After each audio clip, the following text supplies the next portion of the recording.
അസമയത്ത് ബുദ്ധിമുട്ടിയതിൽ ക്ഷമിക്കണം. ഒരു പ്രധാന വിഷയം ബോധിപ്പിക്കാനുണ്ടായിരുന്നു. പറഞ്ഞോളൂ. ചേർത്തലിൽ നിന്ന് നടക്കാൻ പാടില്ലാത്ത ചില കാര്യങ്ങൾ നടന്നു. നമ്മുടെ സേനയിലെ രണ്ടാമനായ പടവീടൻ നമ്പിയെ ജനമധ്യത്തിൽ വെച്ച് ആ ആറാട്ടുപുഴ വേലായുധൻ മർദ്ദിച്ച് മൃതപ്രായനാക്കി. കീഴാള സ്ത്രീകൾ മാറുമറിച്ചതിനെ ചോദ്യം ചെയ്തതിന് ഈ അക്രമം. ചേർത്തലയിൽ നിയമപ്രകാരമുള്ള മുലക്കരമാരും അടയ്ക്കുന്നില്ല എന്ന് ചന്ദ്രക്കാരന്റെ അറിയിപ്പുണ്ട്. എല്ലാത്തിനും കാരണം വേലായുധനാണ്. അങ്ങ് കൽപ്പിച്ചാൽ അവനെ കയ്യാമം വെച്ചു വരാൻ സേനയെ അയക്കാമായിരുന്നു. ഭാരതത്തിൽ മറ്റൊരിടത്തുമില്ലാത്ത ഏർപ്പാടാണ് തിരുവിതാംകൂറിലെ മുലക്കരവും മീശക്കരവും ഒക്കെ. നമ്മുടെ പൂർവികനായ വല്യമാവൻ തെക്ക് കന്യാകുമാരി മുതൽ വടക്ക് ആലു വരെ വെട്ടിപ്പിടിച്ച് രാജ്യം വലുതാക്കി. പക്ഷേ ആ യുദ്ധങ്ങളെല്ലാം ചെയ്ത് വിജയിപ്പിച്ചത് നമ്മുടെ സൈന്യം മാത്രമല്ലല്ലോ. ആണ് അല്ല, പുറത്തുനിന്ന് വന്ന രാജാക്കന്മാരാ അന്ന് സഹായിച്ചത്. അവർക്കൊക്കെ കൊടുക്കാമെന്നേറ്റിരുന്ന പണം നൽകാൻ ഖജനാവിൽ കാശില്ലാതെ വന്നപ്പോഴാണ് ഇത്തരം നികുതിയൊക്കെ വേണ്ടി വന്നത്. വേലായുധനെ പോലുള്ള രാജ്യദ്രോഹികൾ ആ നികുതി ഇല്ലാതാക്കിയാലോ? അവനെ വെറുതെ വിടരുത് പ്രഭു. അവന് പരമാവധി ശിക്ഷ കൊടുക്കണം. അയാൾക്ക് വേണമെങ്കിൽ നമുക്ക് വധശിക്ഷ തന്നെ കൊടുക്കാം. പക്ഷെ പണിക്കരെ, നിങ്ങളെപ്പോലുള്ള ഉന്നത ഉദ്യോഗസ്ഥന്മാരുടെയും പ്രമാണിമാരുടെയും സ്വത്തുക്കൾ കരം തീരുകയല്ലേ? പിന്നെ ദേവസ്വവും ബ്രഹ്മസ്വവും. ചുരുക്കം പറഞ്ഞാൽ സമ്പന്നർക്ക് കരമില്ല. പക്ഷെ വേലായുധൻ അങ്ങനല്ല. കൃത്യമായി വലിയൊരു തുക അയാൾ കരമായി അടയ്ക്കുന്നുണ്ട്. മാത്രമല്ല, ബ്രിട്ടീഷ് കമ്പനിക്ക് കപ്പം കൊടുക്കാൻ ഖജനാവിൽ പഞ്ഞം വരുമ്പോ വേലായുധൻ തന്റെ കരം മുൻകൂട്ടി അടയ്ക്കാറുമുണ്ട്. നമ്മൊന്നാലോചിക്കട്ടെ. തൽക്കാലം പാച്ചുപണിക്കൻ പത്മനാഭസ്വാമിയുടെ തിരുവാഭരണം വീണ്ടെടുത്ത് എന്റെ മാനം കാണും. അല്ലെങ്കിൽ എനിക്ക് നിങ്ങളുടെ പേരിൽ നടപടി എടുക്കേണ്ടി വരും.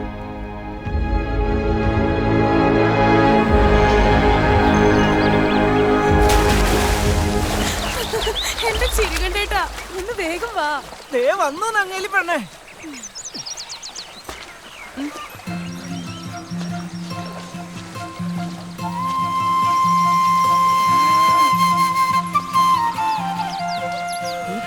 എങ്ങോട്ടാ? ചിരികണ്ടേട്ടന്റെ കുടിയിലേക്ക് വന്നതാ. ഇന്നലെ ആളെ കണ്ടില്ലല്ലോ. ഇന്നലെ കുഞ്ഞേറ്റപ്പാടത്ത് കന്നുകൂട്ടായിരുന്നു. രാത്രി പിന്നെയും കാളവണ്ടിയായിട്ട് അമ്പലപ്പുഴയ്ക്ക് പോയി. രാവിലെ വീണ്ടും കന്നുകൂട്ടാൻ പോണെന്ന് തമ്പുരാൻ പറഞ്ഞേ. ഞാൻ ഇന്ന് കാണാൻ വരുമായിരുന്നു. ഇന്നലെ എന്തായിരുന്നു വലിയ യുദ്ധം. വേലായുധ ചേകവര് വന്നോണ്ട് നങ്ങേലി രക്ഷപ്പെട്ടു എന്നാ എല്ലാരും പറയുന്നത്. ശരിയാ, വലിയ അടങ്ങേറായിരുന്നു. വേലായുധ ചേകവര് വന്നില്ലായിരുന്നെങ്കിൽ ഇന്നിങ്ങനെ കാണാൻ നങ്ങേലിയെ കിട്ടില്ലായിരുന്നു. ഇതെന്താ ചെകിടത്ത് പാടുകള്? പടനായകൻ തന്ന സമ്മാനമാ. ആ കാട്ടാളന്മാർ എന്തൊക്കെയാ കാട്ടിയത്? ഭഗവതി, നീ കാത്തു. വേലായുധ ചേകവര് ഒരു ദേവയുടെ രൂപത്തിൽ എത്തിയില്ലേ? ഇതെന്താ ഈ കുടത്തില്? ചക്കര പായസ. ഇന്നെന്റെ പിറന്നാളാ. അപ്പം പറഞ്ഞു പായസം ഉണ്ടാക്കാൻ. അപ്പൊ ചിരികണ്ടേട്ടനെ ഓർമ്മ വന്നു. ഇതും കൊണ്ട് അങ്ങോട്ട് വരുമായിരുന്നു. അപ്പൊ എന്നോട് സ്നേഹമുണ്ട്. ഞാൻ എപ്പോഴും അതിശയം തോന്നി. അതെന്തിനാ? നാട്ടുകാരെല്ലാം കൊതിയോടെ നോക്കണ ഈ നങ്ങേലി പെണ്ണിന് എന്നോട് എങ്ങനെ ഇത്ര ഇഷ്ടം തോന്നിന്ന്. അത് പിന്നെ നമ്മുടെ അപ്പനമ്മമാര് തീരുമാനിച്ചതല്ലേ ഈ മുറക്കല്യാണം. ഏനിന് കുടിയിലേക്ക് വരണ്ടല്ലോ. വലിയ കോവിലത്ത് തമ്പുരാട്ടിമാരെ വിളിച്ചിട്ടുണ്ട്. ചെല്ലാന്ന് പറഞ്ഞു. പോയിട്ട് വരാം.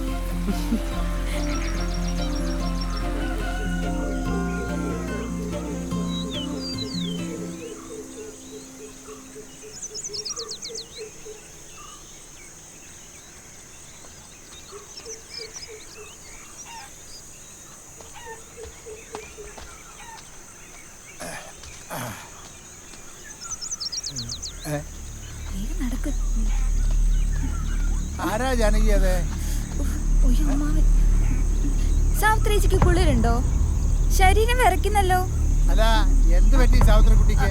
അത് നല്ല പനിയുണ്ടെന്നാ തോന്നുന്നേ. ദേഹം കിടകിട വിറയ്ക്കുന്നു. എന്നിട്ടാണോ പുറത്തിറങ്ങി പോയത്? പനി സൂക്ഷിക്കണം. എല്ലായിടത്തും ഇപ്പം വസൂരിയുണ്ട്. ഞാനും അതാ പറഞ്ഞു. വാ ചേച്ചി.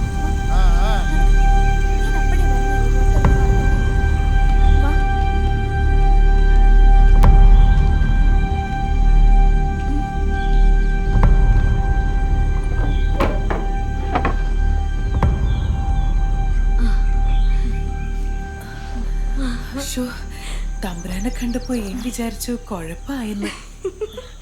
ജാനകിക്കുട്ടിയുടെ ബുദ്ധി അത്ര മോശമാണെന്ന് നങ്ങേലി കരുതിയോ? കേമി തന്നെ. എങ്കിലും അമ്മാവനെ മുന്നിൽ കണ്ടപ്പോ എന്താ ചെയ്യുകന്നൊരു അങ്കലാപ്പിലായി. പെട്ടെന്ന് മനസ്സിൽ തോന്നിയ ഒരു ബുദ്ധി അങ്ങ് പ്രയോഗിച്ചു. ഭഗീരഥമ്മേ, ഭഗീരഥമ്മേ ഇല്ലേ ഇവിടെ? ഒന്ന് ഇത്രയും ഇവിടെ വരിക. കോന്തിക്കുറിപ്പ് ഒരു ഭാഗ്യമായിട്ട് വന്നിരിക്കണു. ഈ യോഗം എന്നൊക്കെ പറഞ്ഞ ഇതാണേ. എന്താ ഉറുപ്പേ, എന്താ വിശേഷം? വിശേഷം ഉണ്ടല്ലോ. മനസ്സിലായില്ല? മഹാരാജാവിന്റെ ഉപദേശകൻ ഈശ്വരൻ തമ്പൂരുടെ കാര്യ ഈ പറയണേ. എന്താന്ന് തെളിച്ച് പറ കോന്തിക്കുറുപ്പേ. ദേ നോക്കിയേ.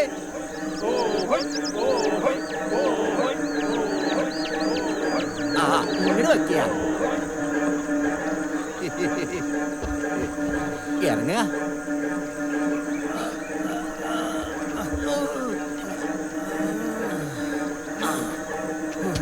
രാവിലെ ക്ഷേത്രത്തിൽ വെച്ചാണേ സാവിത്രിക്കുട്ടിയുടെ വിവരം തിരുമലയുടെ കാതിലെത്തണത്. അന്ന് ഞാൻ പറഞ്ഞില്ലേ സാവിത്രിച്ചി, ആ ആരാ വന്നത്? ഏതോ ഒരു വലിയ ആളാണെന്ന് തോന്നുന്നല്ലോ. ഒരു പടുകിഴവൻ നമ്പൂതിരിയാ. സംബന്ധക്കാരിയാ പറയണേ. സാവിത്രിച്ചിയുടെ എന്റെ കാര്യം കേട്ടതാണ് പിള്ളേ. അമ്പലപ്പുഴ മുതൽ ആലുവ വരെയുള്ള ദേശത്ത് ഈശ്വരൻ തിരുമലത്തിന് 10,000 പറ നിലവല്ലേ ഉള്ളത്. എത്ര മുറി പുരയിടം ഉണ്ടെന്ന് കാര്യസ്ഥനായ എനിക്കും അറിയില്ല, ഉടമസ്ഥനായ തിരുമേനിക്കും അറിയില്ല. അങ്ങനെയൊന്നും വരില്ല. സാവിത്രി തമ്പുരാട്ടിയെ മംഗലം ചെയ്യാൻ നല്ലൊരാള് വരും, നോക്കിക്കോ. അല്ല, ഏതുതരം ആളെ വേണ്ടത്? പ്രമാണി വേണോ, യോദ്ധാവ് വേണോ, ആരാ മനസ്സില്? എനിക്ക് നമ്മുടെ വേലായുധ ചെയ്തവരെ പോലെ നല്ല ചങ്കറപ്പുള്ളൊരാളെ വേണം. എന്താ കിട്ടുമോ? അത് കൊള്ളാലോ. അമ്മ ഇപ്പൊ ചേച്ചിയെ വിളിക്കാൻ ഇങ്ങോട്ട് വരൂ കേട്ടോ. ഷോ, എന്നാ ഞാൻ പോവാ. എങ്ങനെ പോകും? ഇനി പൊതച്ചും കൂടി പോവാൻ പറ്റുമോ? ആ, ഒരു മാർഗമുണ്ട്. ദാ ഇത് നിനക്കായിട്ട് എടുത്ത് വെച്ചതാ. എന്താ ഇത്? കുറച്ച് കച്ചത്തുണികളാ. മാറി എടുക്കാൻ നിനക്ക് തുണിയൊക്കെ കുറവല്ലേ.